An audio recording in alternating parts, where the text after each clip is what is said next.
தம்பி நீங்க என்ன எக்ஸாம் போச்சு? கெமிஸ்ட்ரி போச்சு ப்ரோ. கெமிஸ்ட்ரியில எந்த மாதிரிலாம் இருந்தது உங்களுக்கு? 2 நாளா படிச்சு ஒரு பிரயோஜனமும் இல்ல ப்ரோ. போனாலே சொல்லுவாங்க ஒண்ணுமே புரியலங்கிற மாதிரி. அதே மாதிரிதான் 1 மார்க் கூட ஏதோ ஓரளவு பரவாயில்லன்னு சொல்லலாம். 2 மார்க் ஏதோ எடுத்திருந்தான், 5 மார்க் எடுத்திருந்தான். எங்களுக்கு தெரிஞ்சிருந்துச்சு. நேற்று உட்காந்து வீட்டுல படிச்சிருந்தா தானே, 2 நாள் படிச்சதுனால 5 மார்க் ஓகே. ஏதோ 2 மார்க் 3 மார்க்லாம் கஷ்டம் தான் ப்ரோ. நல்லா பண்ணியிருந்தாங்க எக்ஸாம். ஆனா எங்களை வச்சு அது ஒன்றும் சொல்றதுக்கு இல்ல. 5 மார்க் ஓகே, 2 மார்க் 3 மார்க் எங்களை பொறுத்த வரைக்கும். ஆனா பயாலஜிக்கு 5 நாள் லீவு. சிஎஸ் தான் பிடிச்ச வேணா இருக்கும். கெமிஸ்ட்ரிக்கு என்ன லீவ் விட்டுருந்தாங்க?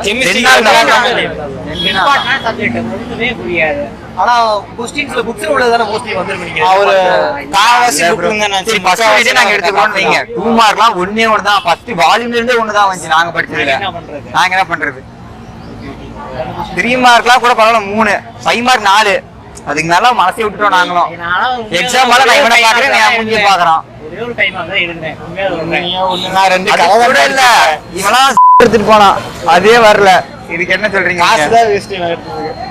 சரி தம்பி, அதே மாதிரி இப்ப நீங்க என்னென்ன எக்ஸாம்லாம் முடிச்சிட்டு வந்திருக்கீங்க இது வரைக்கும்? நாங்க 4 முடிச்சிட்டோம். தமிழ், இங்கிலீஷ், கம்ப்யூட்டர் சயின்ஸ், இதோட கெமிஸ்ட்ரி 4 முடிச்சிட்டோம். தமிழ் எந்த மாதிரி இருந்தது எக்ஸாம்? தமிழ் கூட ஈஸி தான் ப்ரோ.